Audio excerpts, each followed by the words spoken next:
Howdy all, Lex Lives. I think it's time to play a little 7 Days to Die. Alright, so I'm trying to get a little bit of bullets going here. I am low on brass, completely low on brass. I just brought back a bunch of iron, but brass is not something I think you can mine. So it's a little difficult to get supplies in for. Oh yeah, and look at that. It's turns out to be gunpowder and oh, look at that. I've got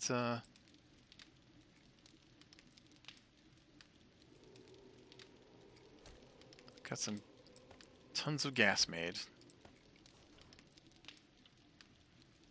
Um,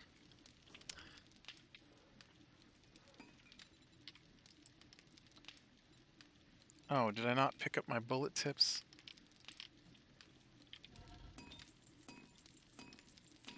I think I got, what, 85 more brass, and then I'm out of brass, so... I just used up a lot of bullets fighting. I was... once again, did a giant episode that I'm just like, this is too long. And so I'm deleted it and I'm starting over. I just got off on this huge... Well, the problem is I told multiple stories and about D&D, and it just got too big. So let's talk about D&D. So we played D&D last night. It was the other guy's campaign, and so I am ready to complain about D&D from last night. I'm out of bullets. Wow.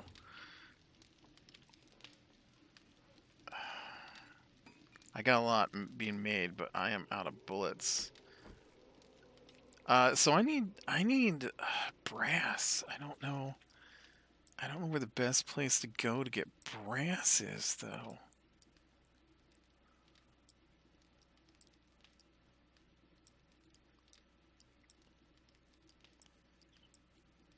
I'm gonna go down here. I don't have any of the buildings on this place marked, so I guess we'll go over there and check that out. Not that that gets me brass, but you know, it's something to do. I'm gonna grab my motorcycle though, because I think that that will be the best way to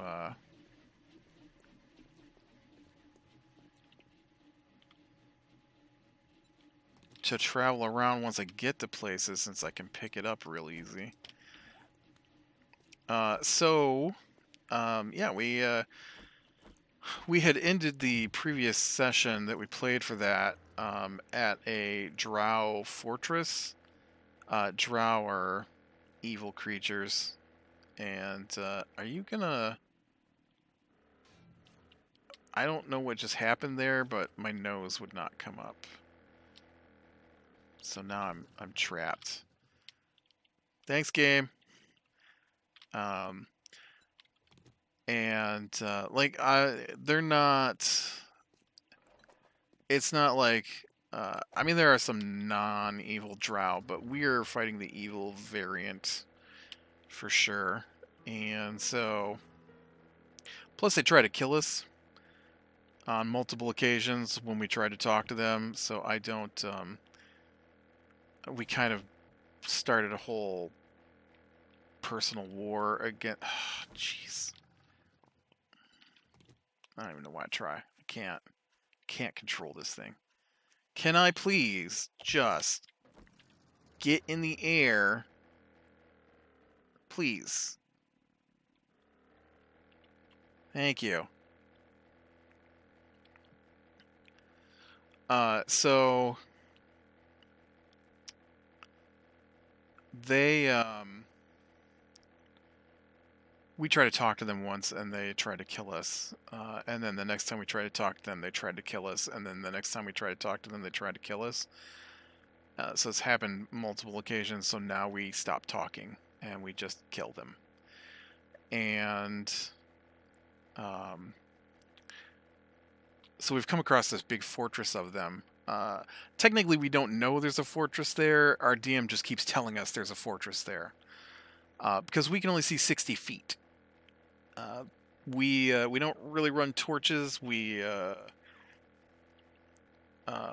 just wander around with our dark vision, which only reaches out 60 feet. So we can see in the dark. It's in black and white, although he doesn't care about that. And but we can see 60 feet. Drow also see in the dark, but they can see up to 120 feet. And so they are also not using any lights, and so everything is just pitch black. Except for our little spheres of sight around us. And so uh, the when we ended, we can't see this fortress, and we were trying to work our way around the outside edge, and then we hit basically a tower with some drow in it, and so we wanted to try and get past. Well, we can't get past the tower, so we decided we were going to try and sneak our way into the tower. But he had some of the drow run from us in a previous fight, so the fortress is on alert. And we also set off an alarm in a different section of the cave last session, so this isn't a sneak up to the front door kind of situation. So that's why I thought we could maybe sneak around the backside. So when we got to the backside, there are guard towers, and so we were trying to figure out how to get past the guard towers. And so what I thought was,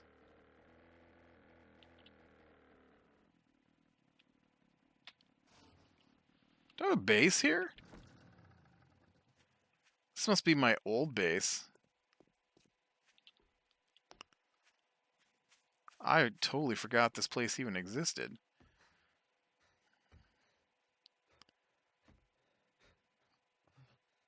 This is my old base.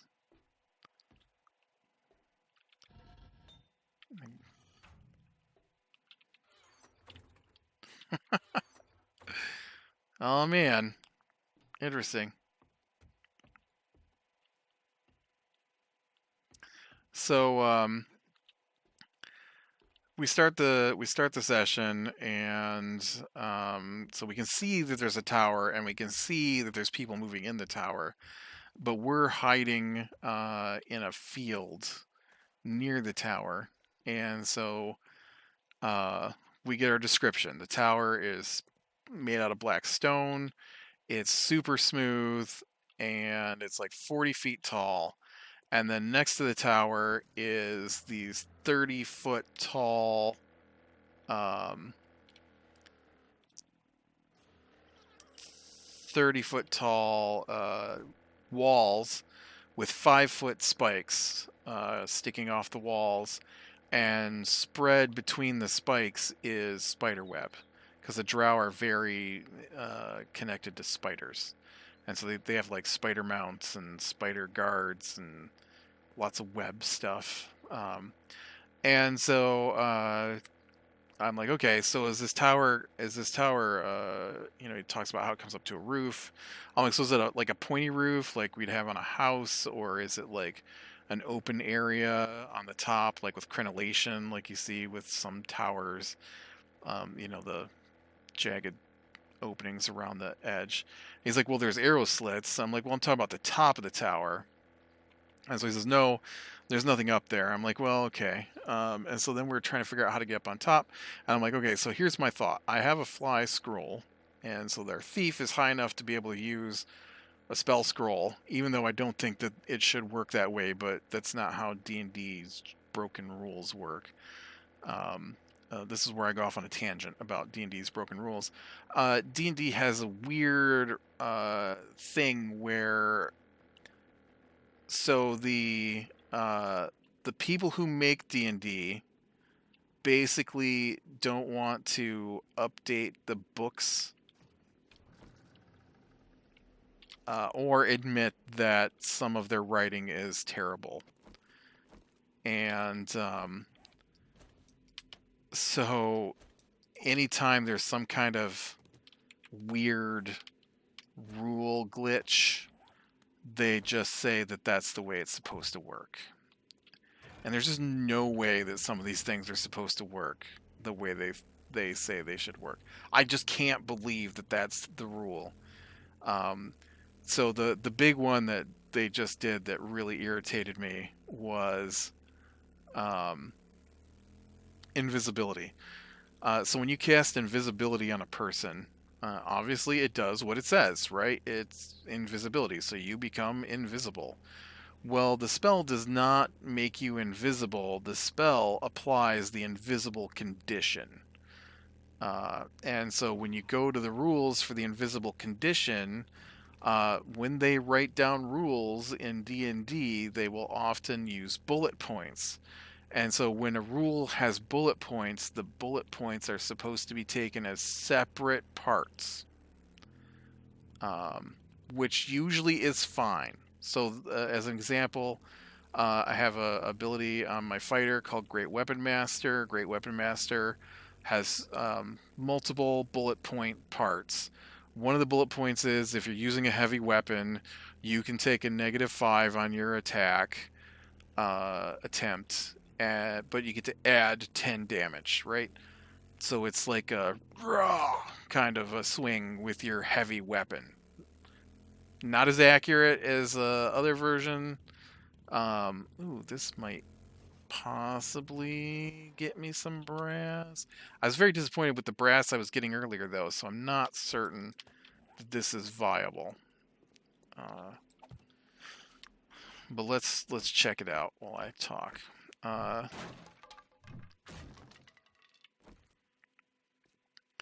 So the invisible condition has 2 bullet points. Right. The first one is the heavy weapon swing, and then this another bullet point is that if you kill, reduce to 0 hit points a creature, or you get a critical hit, then your...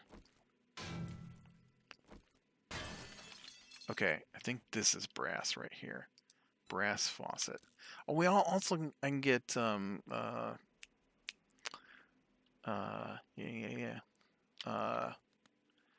can get a radiator from cars would also work well. So anyways, Grey Weapon Master. Reduce your accuracy, do more damage with a heavy weapon, or if you kill a creature or do a critical hit, then your guy follows through with an extra attack on that turn. And so you don't have to be using a heavy weapon to use the second bullet point. You just have to be using a melee weapon. I can kind of see how that works, but I can also see how that should only apply if you're using a heavy weapon. I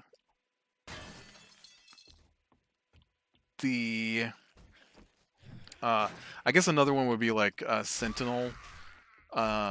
Sentinel is an ability I have on my guy, and it has multiple parts with bullet points. I think it does like 3 different things, and each one is in a separate bullet point. So they just discussed. Someone asked them how invisibility works because they had been told by someone that parts of the invisibility condition apply even if you can see the person. Now, here's where the bullet point thing obviously does not work the way it was intended, but because that's how they've ruled on other things, they're like, oh yeah, no, we didn't make a mistake. That's, that's just how it works. But it can't be how it works. It can't be. If you're the DM and you're not playing at a sanctioned event, which there are sanctioned events where you're supposed to, follow the way Wizards of the Coast says it's supposed to be played, which is my problem. I don't care. It won't work in my games. I won't allow it. It's my game. I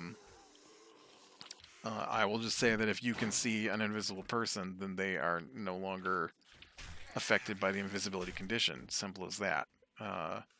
For that person. The trick is that even once they've cast invisibility on themselves, until that spell is broken, then they have the invisibility condition. You, however, have another ability that allows you to see them through their invisibility, but does not remove their invisibility condition. So the idea is that, in fact, the part in the other bullet still applies, and that is that the invisibility condition is you are invisible and you have advantage on your attacks, and other creatures have disadvantage on attacks against you. And so the ruling is that you have, even if someone has, say, see invisible, which allows them to see you, you still have your advantage and disadvantage. And the ruling was, by the dude making the ruling, that see invisible doesn't make them visible to you. It just allows you to see the shimmer of where they're at or something along those lines, and that's why you still have advantage and disadvantage. The problem is that one of the other spells that allows you to see invisible people says that it makes you able to see invisible people as if they weren't invisible. Like you can see them as if you are looking at them just normally. But the advantage and disadvantage still applies. Or like blind sense. Blind sense lets you feel people based on disturbances in the ground, the air around you, whatever. And so that one's not even affected by sight. And so it's supposed to allow you to treat invisible people normally, but they ruled that the invisible condition still applies, so therefore you still have advantage and disadvantage. And I'm just like, yep, no, there will never be a game that I'm in charge of where that's the case. In fact, there's another one that I'm going to change next time I run a D&D campaign, and that was the cheaty way to use an owl in combat is just ridiculous.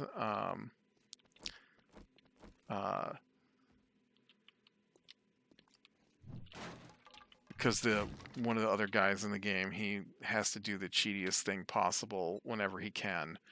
And so the way the rules are written is that you can take an owl who has the flyby ability, which means they don't take an opportunity attack when they pass by a creature. They can fly past a person using their action as they fly past to then grant someone advantage on their next attack against the guy. And like that just doesn't make any sense. How is the owl no longer there a big enough disadvantage against someone who is fighting someone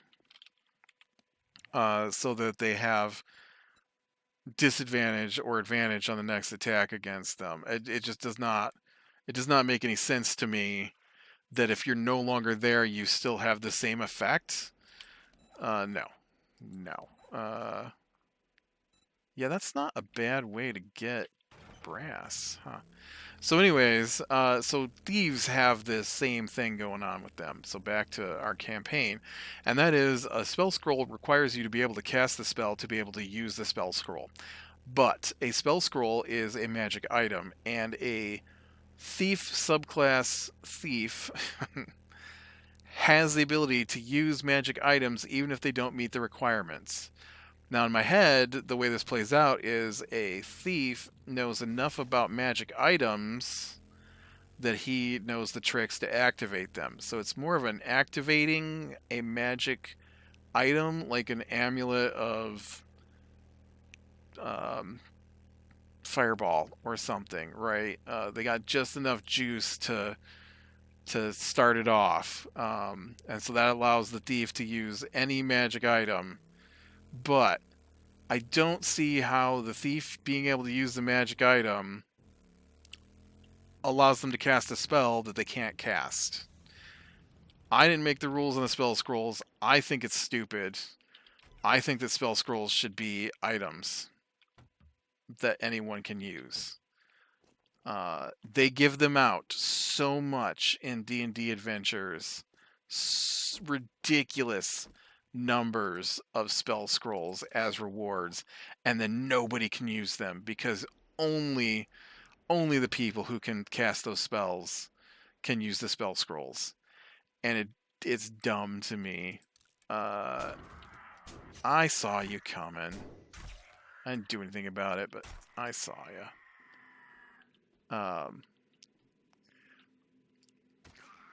Whoa.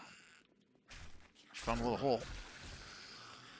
And so anyways, so we took advantage of the thief's ability to use any spell or any magic item. What do you mean my leg is sprained? I was walking across flat ground. I sprained my leg walking across flat ground. I'm too tender for the apocalypse. So, I had a spell scroll of flying, and oh, I didn't bring any of those boot things with me. And oh, geez, this is smooth. I think there's a thing in the roof here, isn't there? Can I come down from the roof? I should probably come down from the roof anyways, because there's usually some pretty bad dudes in here. There is a roof hatch.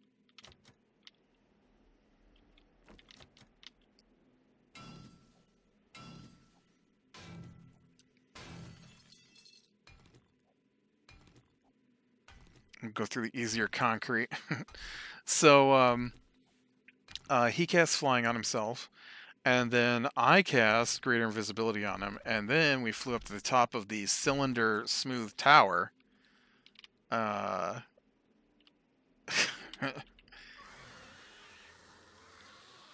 It was not cylinder smooth.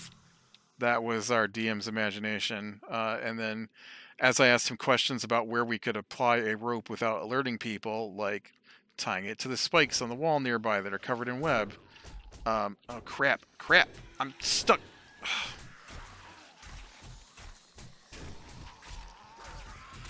Well, I'm gonna die.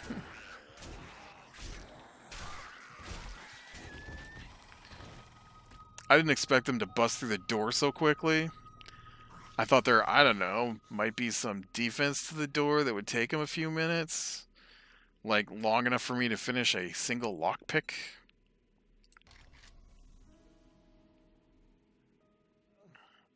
Obviously, that was not the case. Right.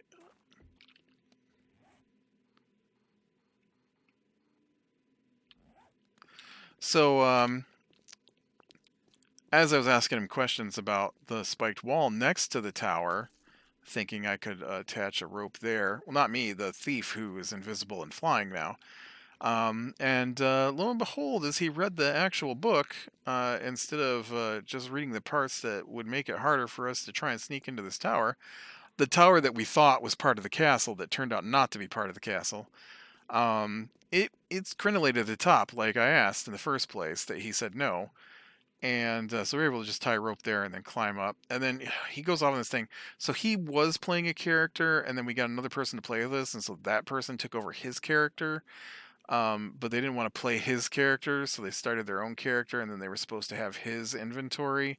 And in his inventory, he had a rope of climbing, and so he literally, we spent 10 minutes while he looked up his old character sheet, demanding basically that we use a rope of climbing to climb up this tower instead of just using a regular rope that we had on hand.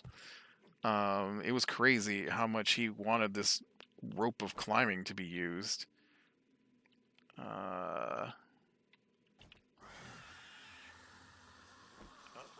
Oh, shoot. Well, let me get here.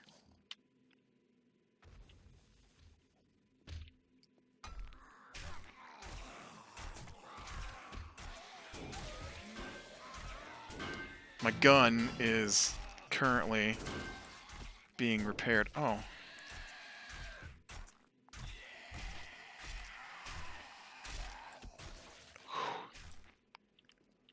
Okay.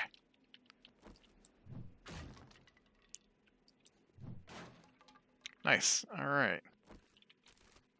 My guy is bent over for an hour and 59 minutes, apparently. I don't know what that means. What am I doing? I'm fatigued. Oh. He tired. So anyways, we, the thief's invisible, so the thief got up to the bad guy and killed the wizard on top of this tower without anybody knowing it was there. And then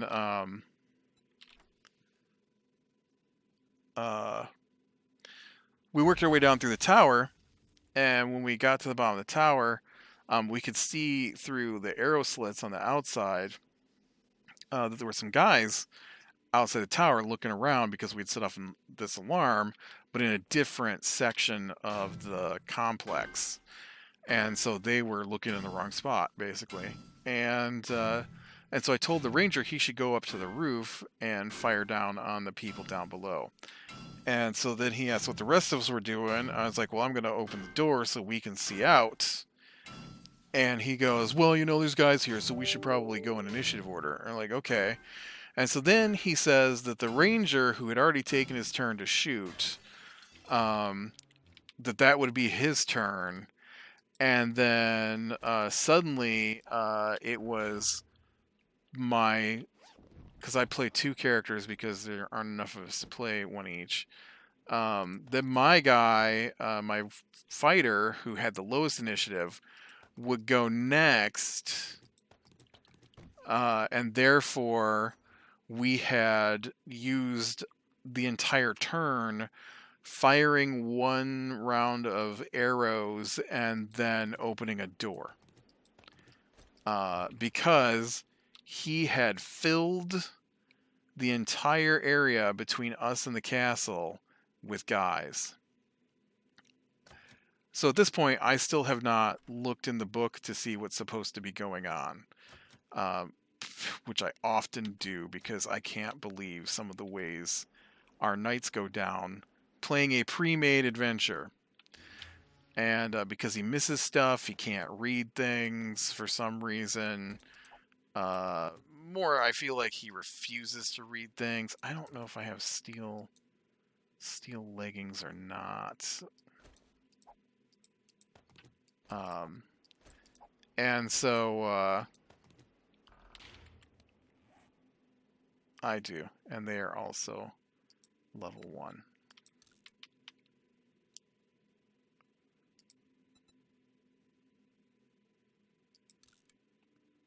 Ooh, how much can I scrap here?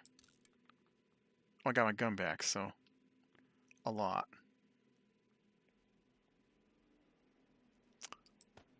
I don't really have a lot to scrap, though.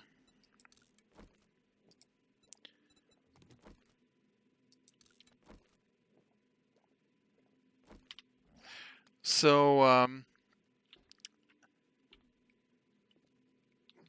we don't get to do anything, and then the courtyard, which was empty when we got on top of the tower, is completely full of guys. And I don't mean like a couple of guys or like 10 guys. I mean like he has moved like 50 guys while we were exploring the inside of this tiny tower and killing the bad guys without alerting anyone. Because we kept rolling stealth checks. Our thief was invisible and he would attack. And then we would take them out. And, and it was a stealth mission kind of thing. Like, I knew we weren't going to stealth the whole mission, obviously. But he basically had the ranger shooting some people at the top of the round, and then immediately saying that, well, nobody else did anything except my fighter who opened the door, even though it was my bard's turn, who had the same turn as the ranger on the round, who easily could have opened the door, leaving the invisible flying thief. or my fighter to be able to do something, no, they don't get to do anything because the ranger started an alarm. I really filled up with stuff so fast. I don't have room to do anything else because I got to pick up this, and I guess I'll just fly home at this point. Try not to crash into a million things getting there. And so that was irritating to me. And then when we get outside, he's like, you see all these creatures, and there's wizards, drow wizards, and elite drow warriors, and regular drow warriors, and there's a guard captain telling them all what to do, and there's giant spiders, and there's a minotaur, and there's troglodytes, and he counts through like the drow and the troglodytes, and he was over 30 when he was counting up our XP later, with how many of just those guys there were. And so yeah, and so it was a lot of guys because there's 4 of us. And the game is supposed to work on a system called Action Economy. And so we're level 14. Well, we're level 13. And so I will bet that would have been considered a very deadly, ridiculous encounter for sure. Because it was just too much. There was just too much going on. And so, but his goal is to kill us off. I feel that's his goal ever since we started playing, is that he thinks it's a competition between the DM and the players. And so he has tried with massive fights like this constantly that don't work the way the book says they're supposed to work. And so we fight our way through all this stuff, and guys just keep coming from other places as we wipe out huge swaths of bad guys, because we have a lot of abilities at this point. Level 13, level 14 is where most campaigns of any length end. And we're only like halfway through. We're supposed to be level 20 when this is all over, this campaign. It's the only 1 to 20 campaign Wizard of the Coast has done for 5th edition. And so... or this wasn't even a 1 to 20. This was level 5 to 20, and but they don't do campaigns to level 20 usually. And I wouldn't call this one campaign. This is a dungeon crawl with no storyline.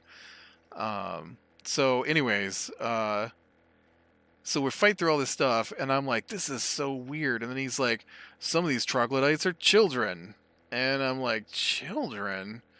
And so I'm like, well, I mean, if they're attacking us, whatever. I fire a bomb in the middle of them, blow them all up.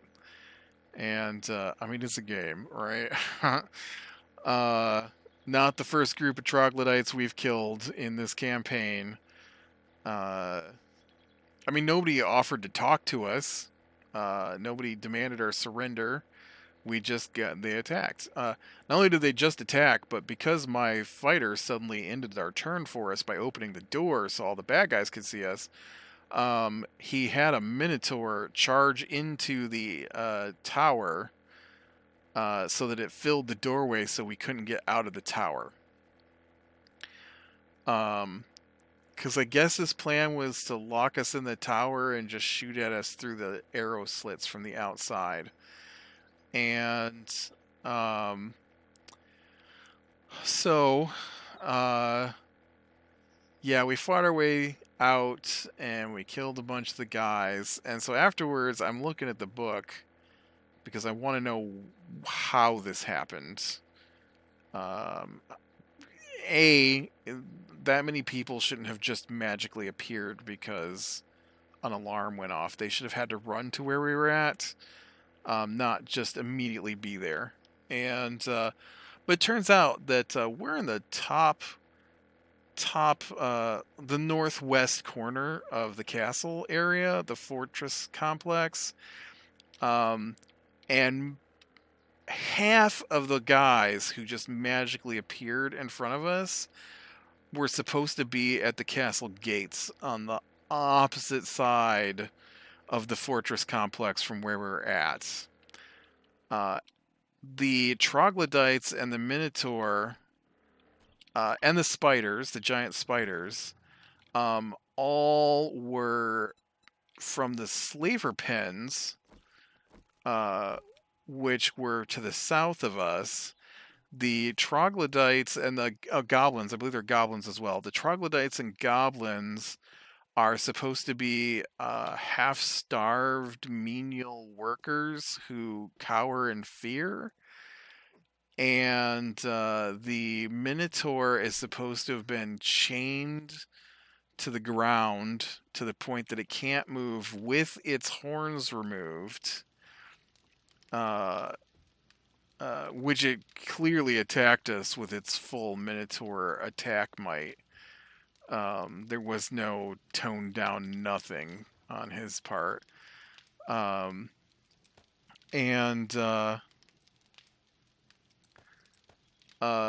yeah, and so the guard captain is from the opposite side of the castle that we were on.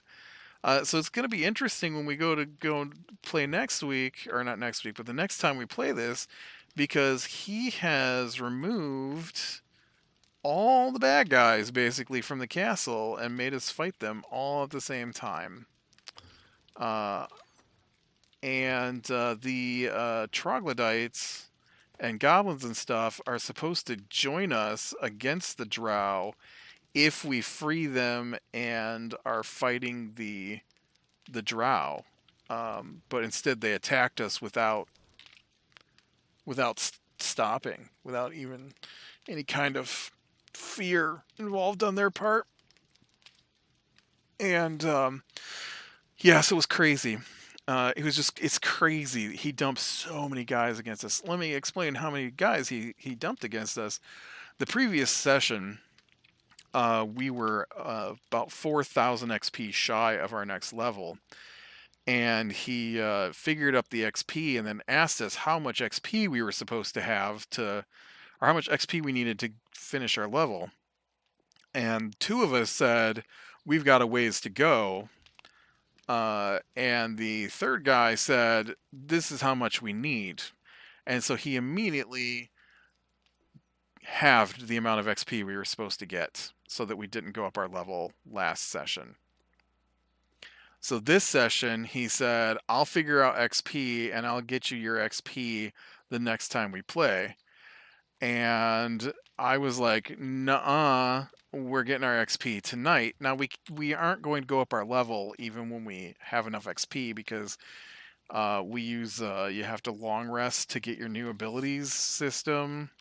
It makes sense to me that you wouldn't suddenly gain like spell slots and stuff in the middle of a fight,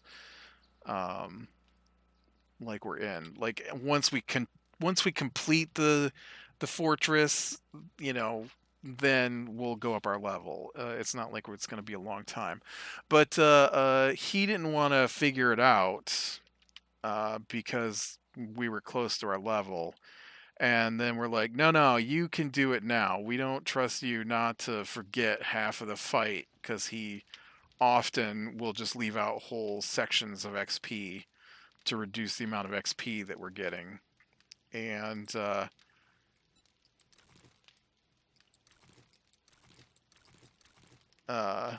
so we made him do it there, and he's like, well, I'm not going to do the calculations. Someone else can do the calculations then. I'll give you the numbers, and then you can do the calculations yourself. And we're like, okay. Like, is that a threat? I don't understand. Just give us the numbers then, and I will calculate the XP. Because it's pretty simple. You add it all together, and then you divide it by 4. So I opened the calculator, and I fed in the numbers he gave us, and then I divided it by 4. And so we got 2,000 XP the previous session. Should have been 4. But we fought really big bad guys that were worth a couple of thousand XP each. So I think we fought 5 5 guys. We fought a lot of guys. We fought three guys worth like 2,000 XP each, and then we fought a bunch of guys worth less. But you got to divide that by 4, and so we had killed basically 16,000 XP worth of bad guys the previous session. This session, we fought smaller bad guys who were worth like 50 XP each, or maybe a couple hundred, and then there were a lot of XP people. Over 32,000 XP we earned this session. And so it worked out to be over 8,000 XP each. So we not only went up our level, but we also went like a quarter of the way into the next level because of how many bad guys we fought all at once. Now we were going to fight all those bad guys anyways. So, and we survived even if it took a lot of supplies and stuff to stay alive. It was a hard fight. It wasn't going to stop us. And although I am out of spell slots and all that kind of stuff, so good thing we need a long rest to go up our next level. But yeah, it was crazy. And then he didn't want to give us the XP, so I'm sure he could short us because he's not happy at what our level's at. He thinks we're too high a level. We're supposed to be level 14 when we finish this floor, and we're just about to finish this floor, and we just hit 14. So I don't see what the deal is that he thinks we shouldn't be where we're at, because when you do the game using I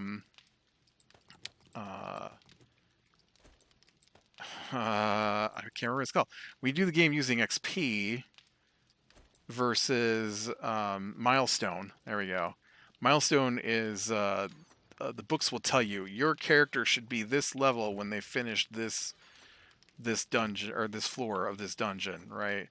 And so milestone would be when the book says you should be this level. That's when you become that level. That's milestone. We play where you get XP for killing things only, even though it should be lots of ways to get XP. There's often more XP bad guy, more XP worth of bad guy than milestone XP. So you're always slightly behind or slightly ahead of milestone, usually slightly ahead. And it builds over time. So the farther you get into a campaign, the farther you're going to get ahead of the milestone that they decided you should be at. But they also assume you're taking way more rest breaks than our characters do. Because we don't really do a lot of short rests. We do a lot of long rest after major fights. But yeah, it was crazy. But we got through it, and now we're going to be level 14. All right, with that, be brave in the small things, lean in the light, and I will talk to you later.